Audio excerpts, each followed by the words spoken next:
All right, what is up, everyone? Welcome back to another Lure Lab here, a part of the Serious Angler Network. As always, I'm your host, the captain, Andrew Full, episode 107. We're talking about a sneaky little garage bait that just came out. We're talking about hatch match baits with JP Hatch today, and it's going to be a really cool one. We're going to dive into the ins and outs of this new bait that he designed in his garage, chasing after the Great Lakes Gobie and Smallmouth. Absolutely love them. So it's cool to see another forage imitating bait coming to market. So I'm excited to talk about this bait and all the philosophy behind it and design elements. So we're going to bring JP on here in a moment. But if those who are new here, the Lure Lab is all about bringing information to those who are interested about learning how to catch more bass and all the techniques and baits that are on the market. So without further ado, let's get JP on here and talk about the hatch match baits Gobie. I almost messed that up. So Nailed it. JP, That's how are fine. you, man? I'm doing great. Thank you for having me. Happy to be Oh, here. yeah. Glad to have you. So, I mean, we're offline. I got a laundry list of questions for you, but before I even dive into the Gobi bait, I want to know how you came about starting Hatch Match Baits. Yeah, I mean, long before it was even a half a thought of a company, or even if you could call it that, it's just a personal project. I'm an engineer by trade. Love tinkering, building stuff. I have a lot of well, at least a half-assed workshop. So I just enjoy fussing around with all kinds of projects, a lot of robotics and stuff. But when I come across something I feel is a gap in the marketplace, or something I want to address in fish, I feel like I've got the tools to build all kinds of junk. So really, it was just something that I wanted to fish and felt like I couldn't get on the market. And I mean, there's a lot of similar stuff, but some tweaks that I made that I feel like separates it for what I do specifically, and hopefully some other people. Yeah. So, talking about like the engineer side, it seems like engineers have a fun place in the fishing world, right? Like one of my good buddies and partners that I have outside of the podcast is Alpha Angler Rods, and his background is also an engineer. So it's kind of cool to see how it all comes together. And being an engineer allows you to dive a little bit deeper when you're designing your own molds and etc. I would assume. Yeah, it's funny to see some of the skill crossover. People spend a lot of time, you know, historically, some of these real custom bait makers were real artists. Sculptors, whittling, cutting stuff out of wood and molding that. I come from more like that 3D design CAD background, so I've got a lot of like digital design skills, and that helps me to kind of make stuff a little bit more, call it symmetrical, replicable, also scalable. Whether you call it like scaled versus size, or Right. actually like production volume. Still it's still a handmade garage bait, but I think I can. I've gone from zero to whatever small size I'm at pretty quickly, just by having that kind of digital replicability. It also helps me with really just the prototyping process, the iterations. I've gone through 7 or 8 versions to get to at least the base shape that I'm at, and troubleshooting some of the difficulties of niche bait shapes of baits and stuff. So it's funny when stuff that you learn at work or in school crosses over with your hobbies. It just feels like a nice crossover skill set. It really doesn't even feel like work. It's fun. It's like I can. It's a natural fit is what it Yeah, is. absolutely. So, you know, I reached out to you because I want to talk about the hatch match Goby, right? So lay it right out there. What is it? Like, I know it's a Goby bait, Yeah. but yeah. I mean, the basic idea, you've seen it, plenty of versions out in the market. There's more than one real similar. Most of my fishing experience with this similar style of bait is, Great Lakes smallmouth. The dark sleeper really is the staple for that. And, I feel like most people, whether you love it or hate it, if you fished, more than a couple hours in the water, you probably encountered some, or at least to recognize some of the issues that I have with those things. And namely, for majority of smallmouth fishing, at least big water, um, Great Lakes in particular, we're talking, spinning rods, ideally, usually getting more bites. I mean, different tools, different jobs, but just casting distance and light line. A lot of places that I fish, majority of them are it's 40 foot or more of visibility. And if that wind isn't blowing to break up that surface visibility, I have trouble getting bit on line really over 8 pounds, usually 6 pound leader, 30 foot or more. And that's pretty common for a lot of, real northern Great Lakes people. But Right. if you try to throw a 3-inch dark sleeper in that, I mean, people have a lot of issues with the hookup ratio with landing, and that's mostly because they think of it as a swim bait, and it's really like it does what a swim bait does, but it's built like a flipping jig, and it's got a hell of a hook. If you take a caliper and you measure those things, I mean, you really can't get good hook penetration without a real significant crack at the rod. Yeah. Anything under 10 pound test or 12 pound really, 10 pound and below, I either don't fully penetrate because they eat the hell out of it. They'll choke the sleeper way back into the upper jaw portion, Yeah. and that hook is not popping through the bone with the diameter of the wire. If you're really fishing anything lower than 12 pound test, typically casting gear for me, and you really got to crack it too. I mean, there's no soft hook sets if it shakes out pretty quickly if you aren't doing that. So the profile and what similar goby baits do, I mean, just an incredible amount of bites. I feel like they have great, you know, whatever you want to call it. They match the hatch. Yeah, um, they truly are focused on that profile and shape. Whether it's mostly gobies, but sculpin, stickleback, perch, Okay. darter, juvenile, whatever. So tons of bites in the sleeper. Tons of problems with hookup Ooh. ratio and landing. Trying to optimize the tackle. So I don't throw it on anything less than 12 pounder and a medium heavy rod. And a lot of times that's just not the tackle that's most efficient for the situations I'm fishing. And then, some other, more ticky tacky small issues are just durability, eyes staying on. Don't love the color selection's tolerable. Stuff like the Gobius is doing a little better with more specific colors and whatnot. And the Gobius has more of a mid-wire hook, so it's a little bit better. Didn't quite achieve what I wanted. The love the stretcher. That's the Elaztech, but the chemical compatibility is another thing that bugged me. So I try to take kind of the best of every version of Gobi baits that I've seen, and try to pack that into one. Find one. Just get one. So what I've done with mine is I've gone to a real light wire hook, really light fins. This fish is down to 6 pound test pretty comfortably on the 3 inch. Honestly, you can throw the 2 1/4 inch on 4 pound test. Um, Super soft fin. I mean, it's definitely not a heavy cover bait. It is, and I'm fishing it more like a tube where I'm going to trim the fins to even below the hook point. Um, but anyway, much easier hook penetration, a little bit higher gap off the top of the back of the bait, more room to fit. And then, to address some of my issues, the durability, all of these are going to be silicone, which is, more of a premium material in like high dollar custom swim baits. It's not seen as much in conventional style stuff like something like a Baka burrito or so. Like these are, real popular, Yeah. well-known silicone baits. So same stuff.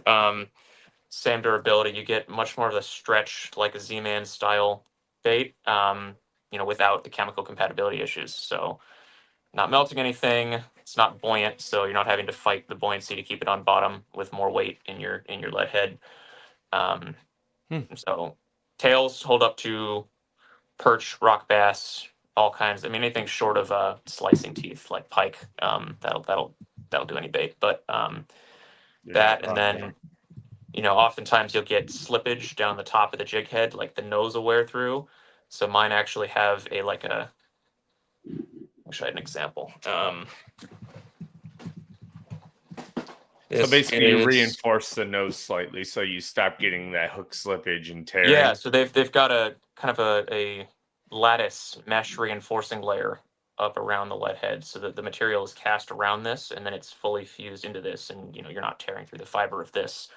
So that keeps the bait up top, and then you've got stretch out the back. So those little annoyance fish. Honestly, the gobies have some crazy little gnashing teeth that'll if they're feeling cannibalistic, they'll take the tails off baits real quick if you're in a Oh, swarm yeah. of them. Bunch of jerks. Yeah. Great for the smallmouth, but a bunch of jerks to baits. Yeah. So for me, this really just fit everything I was looking to do for the ways I spent a lot of time kayak fishing, more out of convenience than choice. But there's good and bad times for a kayak on the Great Lakes. Most of the year, Oh, it's a yeah. disadvantage. You never have the ability to cover water in any way that's comparable to a boat. But on the plus side, you can not spook these fish nearly as easily. You can creep up on them in the shallows. You can hide the profile of the kayak to the point they don't even know it's there by getting flush up along the beach or something. Turn your sonar off, make no noise. So I feel like going to lighter line kind of fits in with my more stealthy style when I'm up on the flats and looking for those big fish. And being that it's so much more durable, I mean, I'm not going to have an Yeah. entire Rangers full of tackle boxes up in my front hatch. I only have to bring you know realistically, especially if you're not getting into a lot of little pike or anything, if you're in a true pretty much just smallmouth or bust area, it's tough to break off one, or tough to lose one of these baits if you're not breaking off. Now, have you tried throwing them on like inland body of waters where like largemouth inhabit as well? Like you saw videos of the dark sleeper, Yeah. and they're like swimming it like a swim bait, right? Will this Gobie bait do the same thing? So, like, if guys want to purchase your bait, they can know that they could replace the dark sleeper in spots or other Gobie style baits and do the same thing, or does it have its own little niche in the way that it fishes? So, I don't want to claim to be, completely replacing anything else. At least the 3.1 inch version that I think is really the most common mix of bites and Mhm. not getting the absolute smallest fish. I've got two hook varieties actually. So there's the true light wire, medium light, even mediums, as long as you've got a little bit of tip to it. I throw it on the Steez 7.6, the one rod. That's just an unbelievable rod. I love that thing for um, so much stuff. It's got a really unique action. It's almost like a saltwater rod in the way that I Right. think of it. I do a lot of saltwater fishing. What's the length on that rod and like Yeah, it's a the seven power and six, taper? and it's called a medium light is how they rate it. But it's just got this really unique bend to it where it'll throw a conventional hair jig, 16th ounce, and it'll throw a half ounce or 5/8 ounce football jig with a trailer on it. It's rated 16th to 3/4, and every little bit of that range is totally usable and probably a little bit beyond. And it kind of reminds me of a surf rod in many ways. Just saltwater rods will have, it'll feel like a medium heavy bass rod, and it's just got a crazy amount of flex into that backbone, and it'll launch like a 4 ounce swim bait. I've got some of my saltwater sticks behind me, but that's kind of how it reminds me of. So that thing's like a missile launcher, and you really just change your leader, and you can go from throwing something really heavy. I'd throw, or I have used to thrown like the 4 inch 1 ounce dark sleepers on that, and it'll still throw a hair jig too. But this is right in the happy medium, whether I'm running the really light wire version on 6 or 8 pound line, or the heavier version, which is honestly pretty darn robust. I fish this one in saltwater, in limited scenarios. I don't think it's the perfect bait for everything, but similar flats type fishing with snook or redfish. This is a really, Fun. yeah, it's a great mud minnows are a really common or popular bait for a lot of saltwater stuff and in shallow flats. So this is, you know, it's a Similar. goby in name and in design, but there's pretty common ecological niche of just having those ground oriented fish, whether Yeah. it's a The mudfish, sculpin, sculpin. Yeah. yeah, juvenile catfish, mad toms we call them here in Virginia and Yeah. Maryland, um, maybe carp, all kinds of stupid little stuff. But Mhm. goby in name, primarily goby. Definitely pretty versatile. I mean, it swims. It's a swim bait. Um, I've got some better swim videos up on my page, but to me, it's not. I don't know. If you have it tied on, it'll do that. It's not going to be the thing I'm picking for suspended fish, Right. Well, burning and up the high in way the that it's column. designed, in my opinion, it'd be better served just crawling it on the bottom or hopping it on the bottom than Yeah, chasing it's a after tube suspended in many fish. ways to me. The one unique thing for me that I get bit a lot for smallmouth fishing is I find smallmouth are either, I mean, this isn't revolutionary, but they're either feeding up or they're feeding down.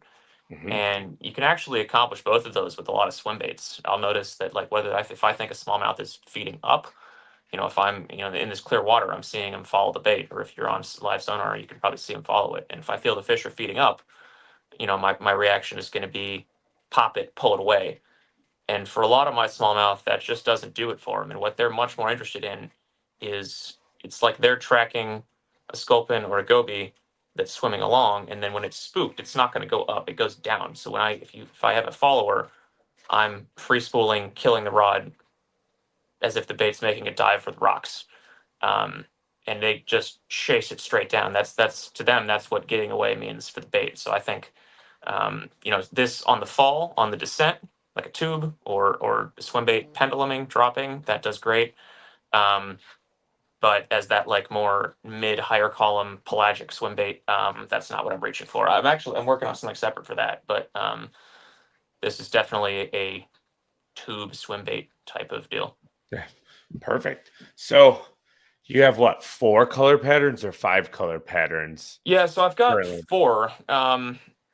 Perfect. I don't. 4. So, and then how did you settle on each of those color patterns? Yeah, And when a would lot of you debate. tell someone to throw them? Like in what conditions? So Overloading you here. the most general way I tried to make them pretty useful for everyone, but to me, there's dark goby, dark brown base. This is purple and gold flake. I call this Magic Johnson. I'm a Lakers fan, so that's a pretty easy fit for me. To me, that dark profile is like, stained, a little bit dirtier water, like St. Clair, Erie type stuff. You want a little bit more flash or lower light, maybe. Um, the Do I not have a good one? There we go. There it is. Caught too Um, many fish on it. yeah, I got a little shelf down here. I got a few. This is my kind of ultimate clear water, just barely visible. So this is called Hutch. I mean, also it's just a name, but light sandy gold, um, tiny bit of flake, and the flake is actually it's reflective blue.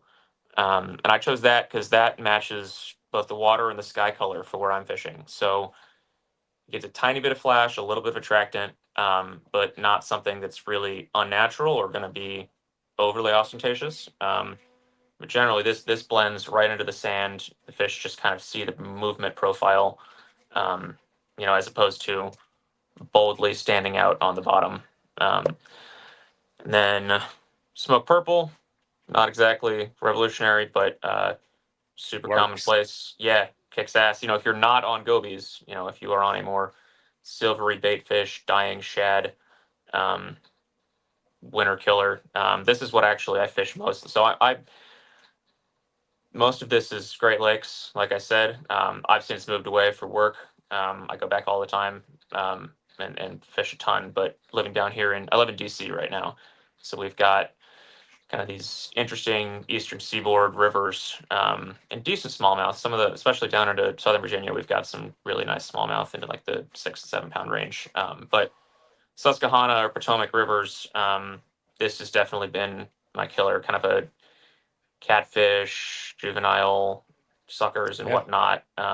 But so less of the goby base and more of the classic bait fishy. And then, at least in my opinion, I think there are very limited times. It's kind of an on or an off deal for smallmouth. It's either they want something neon or they totally don't. But if they want it, um, they see it from anywhere. Like, they could see this from 100 million miles away, and there's no question about, like, oh, we're going to commit to it or not. Staring at it, sniffing at it. It's like a torpedo in and donk the hell out of your rod. So, last color I've just been doing for now is the chartreuse base, a little bit of speckle, but not much. Calling it lemon pepper. So to me, those That's a those fun cover. color. Yeah, I mean, it's really bright.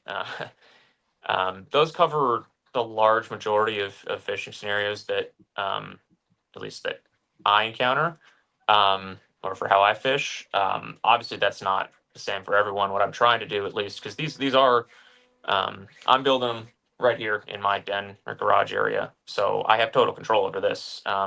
If I'm, stocking a website, it's very difficult for me to do more than 4 colors and track inventory and everything for whatnot. So what I'm offering, or at least what I'm trying to keep up with, is give people the option for a custom order color. So as long as you're meeting like a minimum thresholds that I can actually shoot a run of them, and you're not just asking for a singular bait, I can pretty much accommodate any color combination. Still working on learning some of the more elaborate paint stuff. I mean, I know how to do it. On some of the larger versions that I'm working on, I might, but like, stuff like the burrito baits, they've got, really great, Gail does incredible paint work. So that's same material. I can paint it similarly. But I have yet to find a way to make that economical for a bunch of 3-inch baits as opposed to singular large swim baits. Yeah, that's work. Yeah. So some of the bigger profile ones, I might get into it eventually. More like large swim bait or musky oriented stuff. So right now I've got, those are the 4 base colors. Willing to talk with pretty much anyone on custom colors, as long as we're doing a couple of them.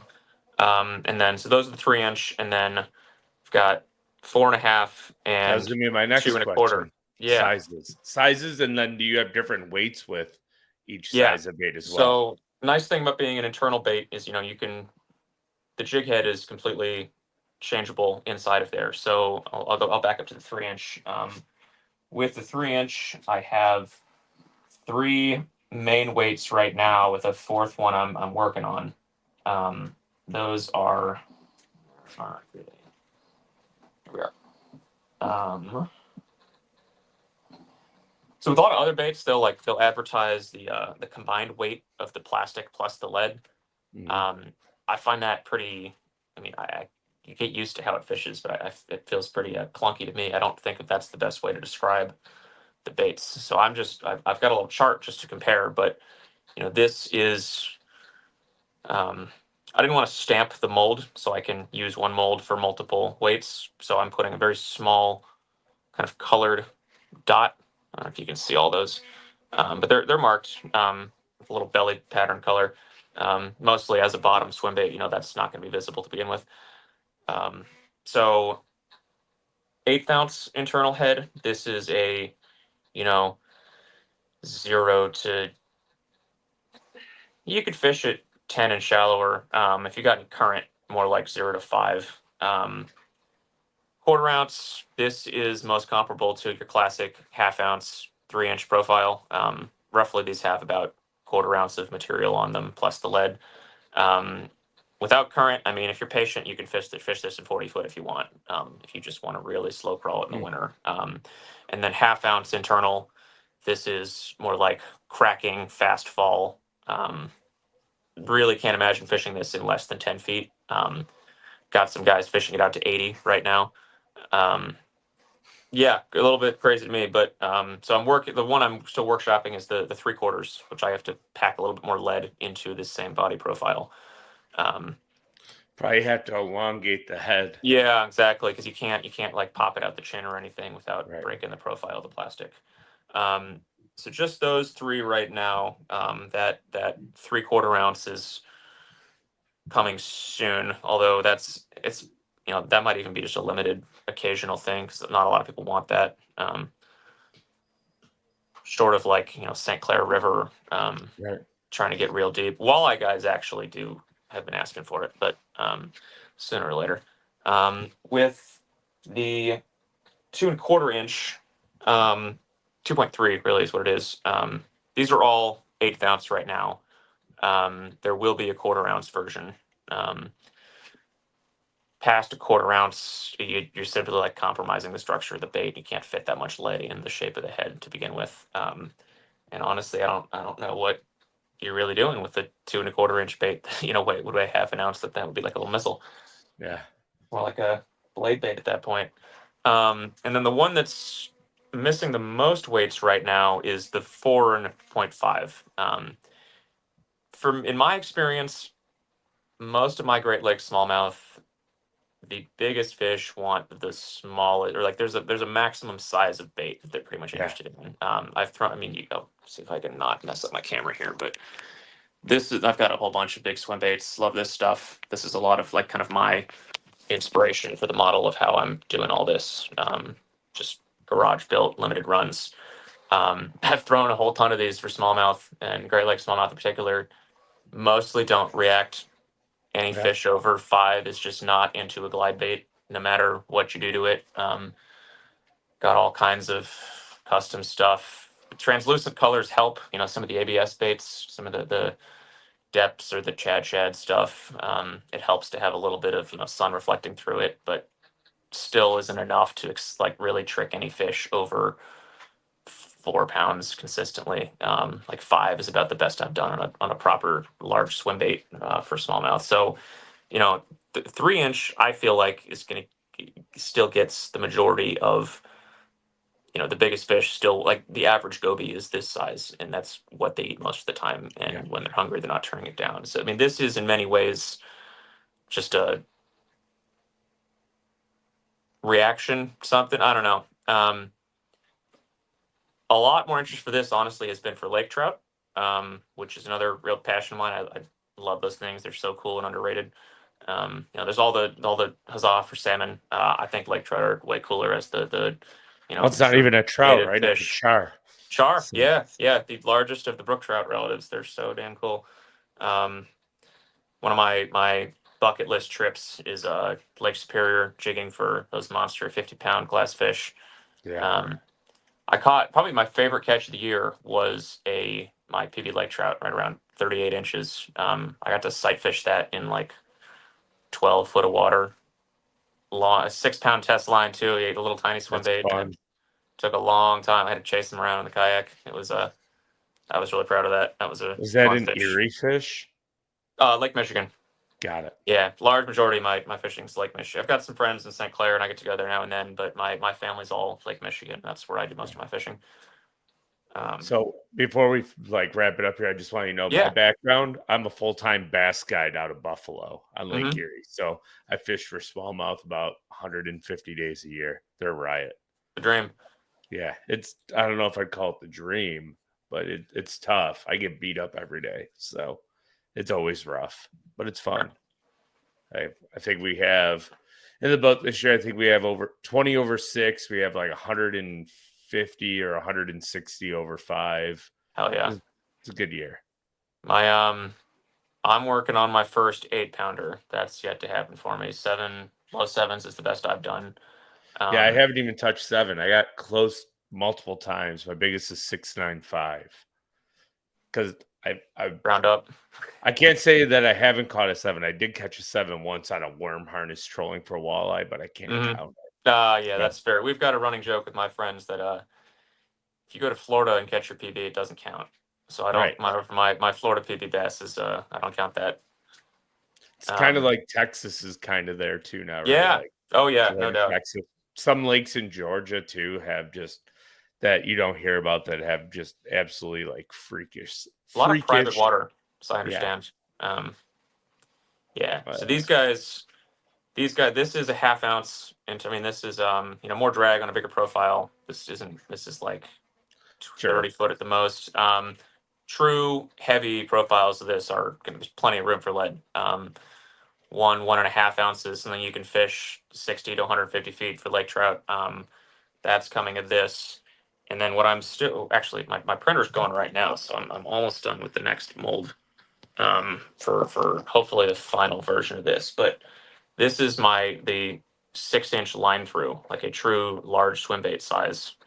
So I'm really excited for this. Whether it's honestly a lot of my biggest like SOX, like pike and musky stuff. Weirdly, it comes on bottom baits for me. So Yeah. I think this is going Well, to be a player Red for that. October tubes, right? Like that Yeah, huge tube. I think those were actually designed here in Buffalo. makes total So, sense. yeah. Yeah, so there's like a 6-inch jig hook version that's real popular, or that style of bait. The jigs are a huge thing for muskie in our like Virginia rivers. Yeah. So I'll have one of those that's a little more of a cover oriented, but this is like a slow, creepy, crawly, bottom dragging. I'll be throwing this on like real light 12-pound line. The fin is the reason I'm printing a new mold because that didn't shoot right in my first mold. But really excited for this. It's going to have a little variable hook chamber. You insert pencil drop shot weights to change the rate of fall. Hmm. Other swim baits haven't worked for me. I think this might be the deal to really get that larger size class of fish on a big bait. Be But odds are careful. it'll You're gonna probably have just guys happen asking on. for 10-inchers soon. Yeah, a couple musky friends are already pestering me, and I'm like, yeah, that'll just be you. I don't want to have to build this for just you. Yeah. I feel like I don't know, musky are you trigger them and they're so aggressive they don't much care about What it exactly is. how realistic your bait is. Yeah, so I think some of those, giant, you know, double dogs, husky medusas or whatever, like you can, they don't need it to be a perfect goby. They'll be happy eating whatever 10-inch shiny crap you already got. So Yeah. um, I don't You know if switch they up. bully me enough, I'd do it. But It's a lot of work. it's not that terrible, honestly, because that's kind of one of the nice parts about doing a lot of this digitally is if I want to go from a 4.5 inch to a 10 inch, it's like, hey, multiply by 200% and print it twice as big. Yeah. So there's some more troubleshooting outside of that, but the basics of it, it's not like I'm carving a whole new thing. So it is scalable that way. Last thing I'm still working on this is what I think of as more of the mid and upper column suspended fish bait. This is very. I've yet to even fish this. I finished one of these today, but this is my smelt bait. Um, it's much skinnier, kind of a suspended fish. I don't have live sonar personally, but this would be wonderful for that. Anyway, so playing with this still.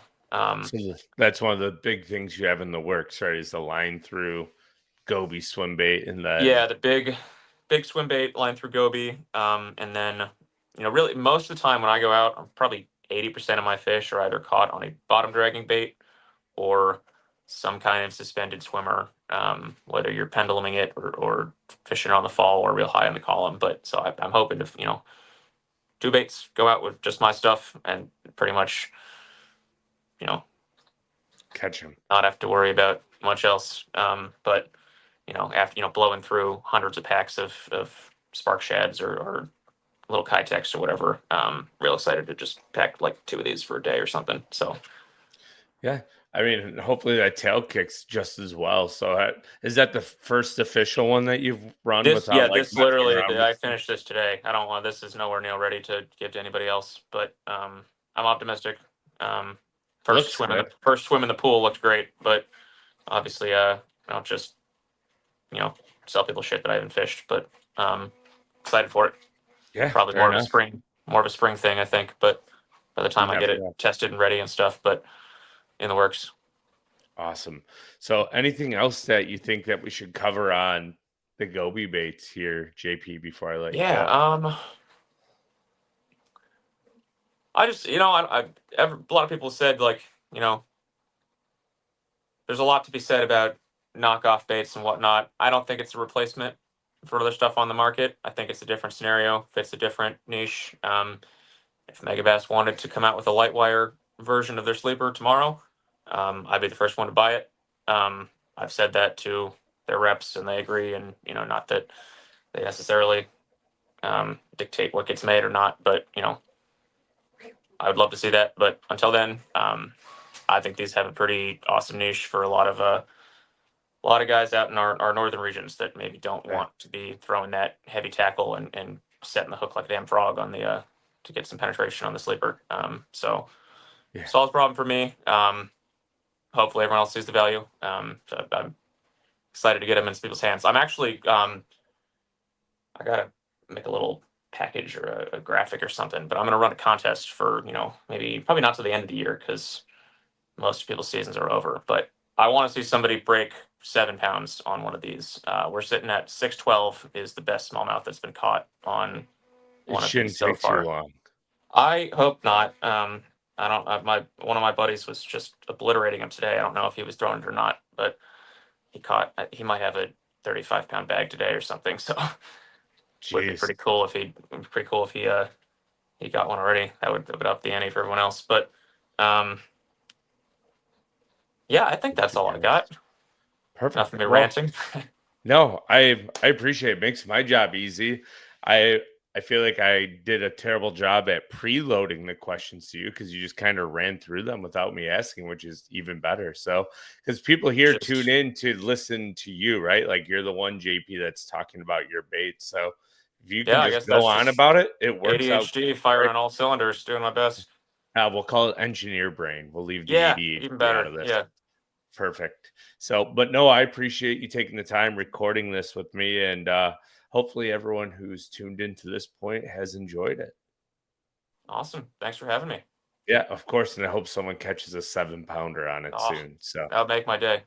yeah, make my day just to see it. So, thanks, JP. Get to work on that mold that just printed, and we'll talk to you soon. Yes, sir. Have a great night. Man, you too. All right, everyone. Well, thanks for tuning into this week's episode here on the Lure Lab, talking a little hatch match baits with JP Hatch, the owner and creator of the Hatch Match Gobie. And if you haven't checked out the social media, make sure you do. I'm going to put it down here in the description so you can find it relatively easily.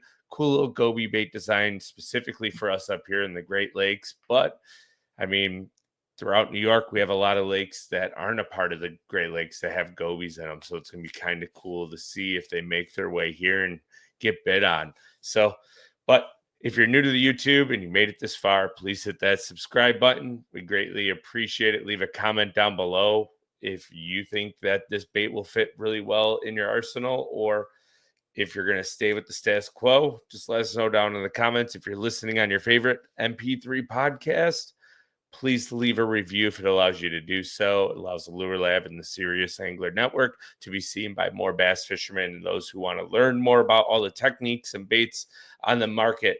But until next Saturday, we will see you then.